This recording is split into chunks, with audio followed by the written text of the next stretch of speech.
ఉసిరికాయ టమాటా పచ్చడి ready. First oil వేసుకుని అందులో మెంతులు, ఆవాలు, వెల్లుల్లిపాయ అన్ని పోపు గింజలు అన్నీ వేసి బాగా వేగిన తర్వాత అందులో కాస్త ఇంగ వేసి అంతా వేగాక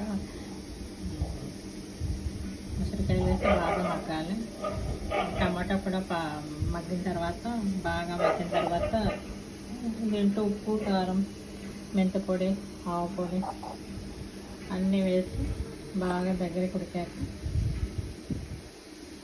లాస్ట్లో నిమ్మకాయ పిండుతా. అప్పుడు ఉసిరికాయ టమాటా పచ్చడి రెడీ అయ్యింది.